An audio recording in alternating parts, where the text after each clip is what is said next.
Hello everyone, আমি কুসুম। আপনাদের সকলকে আমার আরও একটি ভিডিওতে স্বাগত। তো সেদিন আমরা চলে গেছিলাম সিটি সেন্টারে, একটু কিছু কেনাকাটা করার ছিল, দরকার ছিল তাই। তারপরে সেই সিটি সেন্টারের 3 তলায় আছে টাইম জোন। বুবুন অনেক দিন থেকে জেদ করছিল যে ওখানে যাবে, আমি নিয়ে যাচ্ছিলাম না। এবার যখন পাপা আছে সাথে, ব্যাস জেদ করছিল, তাই নিয়ে চলে গেছিলাম ওকে ওখানে। আর এখান থেকে না প্রথমে কার্ড করতে হয়, তো একটা কার্ড তৈরি করে নেওয়া হয়েছিল, যেটা কিনা সব থেকে লোয়েস্ট কার্ড ছিল 600-এর। সেই 600-এর কার্ডে নাকি বলে 500 পাওয়া যাবে, মানে 500 দিয়ে গেম খেলতে পারবে। ঠিক আছে চলো, ওকে দিয়ে দিয়েছি কার্ড। আর ও এত কনফিউজ হয়ে গেছে এত গেম দেখে, মানে কোনটা খেলবে কোনটা খেলবে না ও কিছুই বুঝতে পারছিল না। এই দিক থেকে ওই দিক ঘুরছে শুধু, মানে ওর পছন্দ মতো কোনো গেম পাচ্ছে না। যা হয় অনেকগুলো গেম থাকলে মানে কোনটা খেলবো না কিছু বুঝে উঠতে পারছে না, সেরকম ব্যাপার।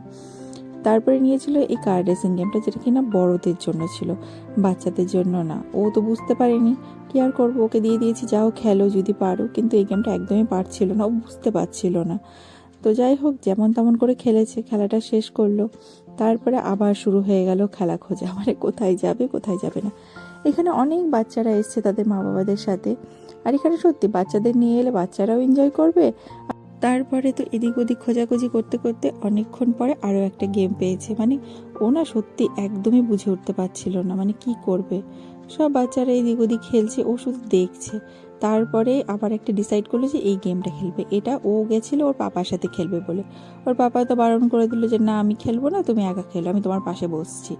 তারপরে দুজন মিলে এটা খেললো। এটাও মানে ঠিকঠাক ছিল, কিন্তু সব থেকে এনজয় যেটা করেছে কোনো গেমে সেটা হচ্ছে এই বাইক রেসিং গেমটা।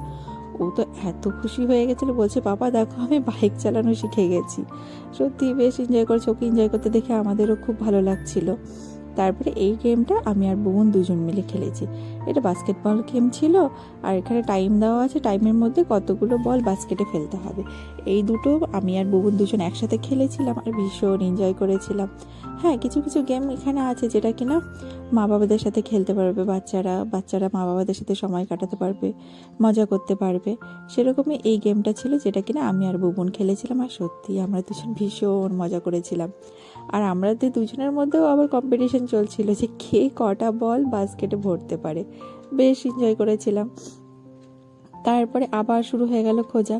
খুঁজতে খুঁজতে এই হর্স রাইডিং এই গেমটা পেয়েছিল। এই গেমটাও খেলে বেশ মজা করেছিল। এই গেমে আবার নাকি ফার্স্ট হয়েছিল, খুব ভালো লেগেছিল। আর আমরা বলছিলাম দেখো তুমি হর্স রাইডিং শিখে যাবে এই গেম খেললে পরে। সত্যি গেমটা একটু মজারই ছিল।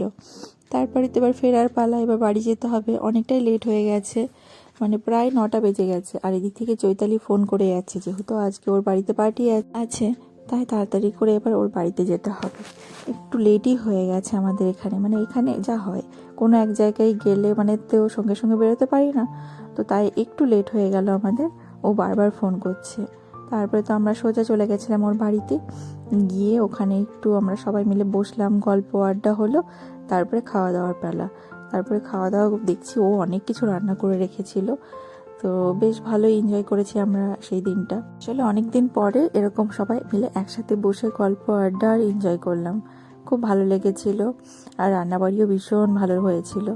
তারপরে তো নেক্সট ডেতে তো আবার বোনের বাবা বেরিয়ে যাবে, তাই বেশিক্ষণ আর থাকতে পারিনি। ওখানে খাওয়া দাওয়া করলাম, আগে সবাই জেন্টসরা খেয়ে নিয়েছিল, তারপরে এখানে বাচ্চাদের নিয়ে আমরা বসে গেছিলাম খেতে। এখানে খেয়ে দিয়ে তারপরে আমরা বাড়ি চলে এসেছিলাম। এসে আবার আমাকে ব্যাগ প্যাক করতে হবে বাবার জন্য।